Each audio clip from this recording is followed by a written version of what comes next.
Wifi న్యూస్కి స్వాగతం. Cameraman లక్ష్మణ్తో పాం సత్యనారాయణ. WiFi News Jagtial. జగిత్యాల పట్టణంలోని టీఆర్ నగర్ 47, 48 వార్డులకు చెందిన హసీనా, సమీనా, అఫ్రిన్ అనే మహిళలు మహారాష్ట్ర నుండి తిరిగి వస్తుండగా ఉద్గిర్ జిల్లా కేంద్ర సమీపంలో వరదల్లో గల్లంతై మరణించడంతో వారి కుటుంబ సభ్యులను పరామర్శించారు రాష్ట్ర మంత్రి అడ్లూరి లక్ష్మణ్ కుమార్, మాజీ మంత్రి తాడిపత్రి జీవన్ రెడ్డి. రాష్ట్ర మంత్రి అడ్లూరి లక్ష్మణ్ కుమార్ గారు మాట్లాడుతూ, పెళ్లికి వెళ్లి తిరిగి వస్తున్న సందర్భంలో ఇలాంటి ఘటనలు జరగడం దురదృష్టకరమని అన్నారు.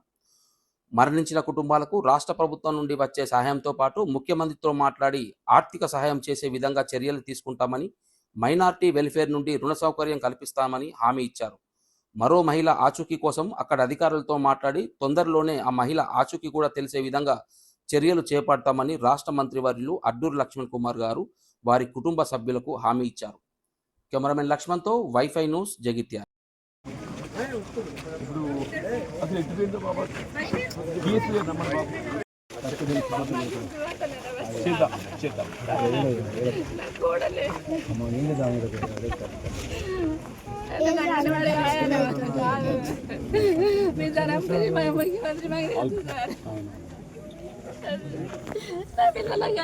ఎన్ని సంవత్సరాలు నేను అక్కడే ఉంటాను సార్. పెళ్లి మాజీ సర్పంచ్ మోహన్ రెడ్డి గారు, శైలజ గారు వాళ్ళ దగ్గరే ఉంటాను సార్. నేను మా పిల్లలు ఇక్కడ ఉంటారు, నా కొడుకు నా కోడలు ఇక్కడ ఉంటుంది సార్. మరి దయచేసి మా అమ్మాయి అలా అయిపోయింది సార్.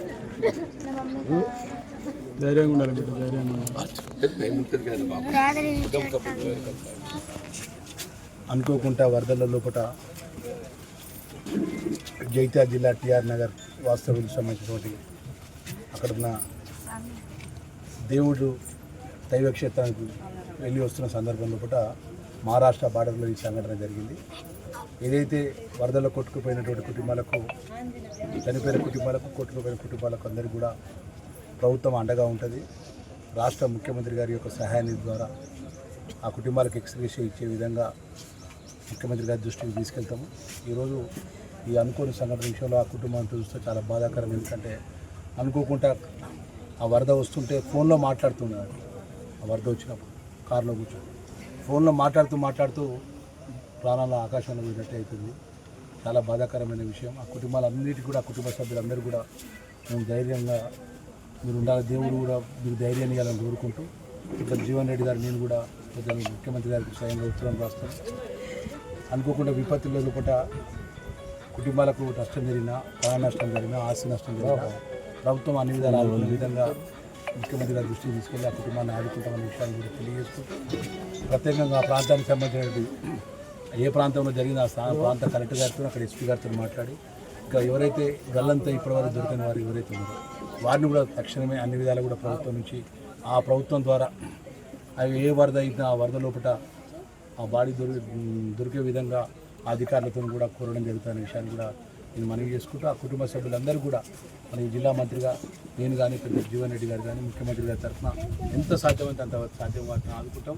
అవసరం కూడా ఇందిరమ్మ ఇండ్ల విషయంలో కూడా పేదవాళ్ళు ఎవరైనా ఉంటే, మీ అన్న మేము పేదవాళ్ళం ఉన్నాం సార్ అని చెప్పి అంటే కరెక్ట్ గారితో చెప్పి ఆ ఇందిరమ్మ ఇండ్లు కూడా ఆ కుటుంబాలకు కూడా మేము శాంక్షన్ ఇస్తామనే విషయాన్ని కూడా మనం తీసుకుంటూ, ఎక్స్గ్రేషియా విషయాల స్పష్టత ముఖ్యమంత్రి గారికి ఉత్తరం రాసి వారు ముఖ్యమంత్రి గారికి వారితో సమాధానం వచ్చిన తర్వాత వారు ఏ విధమైన ఎక్స్గ్రేషియా ప్రభుత్వ నిబంధనలకు అనుగుణంగా ఇస్తారో ఆ విధంగా కుటుంబాలకు ఇచ్చి, జిల్లా పరంగా కూడా నేను జిల్లా కలెక్టర్ గారు కూడా చెప్తా, ఇంకా భవిష్యత్తులో కూడా వారు ఏమైనా చిన్న చిన్న వ్యాపారాలు చేసుకుంటారంటే మైనార్టీ వెల్ఫేర్ డిపార్ట్మెంట్ నుంచి ఆ కార్పొరేషన్ ద్వారా ఆర్థికంగా ఏమైనా సాయం చేయడానికి కూడా నేను ఆ శాఖ మంత్రిగా కూడా ఆ కుటుంబాలకు కూడా నేను అన్ని విధాలు కూడా ఆర్థికంగా కూడా బ్యాంక్ లోన్ ద్వారా సాయం చేయడానికి కూడా నా బాధ్యతగా మంత్రిగా నేను చేస్తానే విషయాన్ని ఈ విధంగా మీడియా మిత్రుల ద్వారా మనవి చేసుకుంటూ, ఏదైతే అనుకోకుండా ఈ వరదలలో పెద్ద ఎత్తున జరిగిన సంఘటన మరొకసారి ఆ కుటుంబానికి మేము మనస్ఫూర్తిగా మేము అండగా ఉంటామనే విషయాన్ని తెలియజేస్తున్నాం.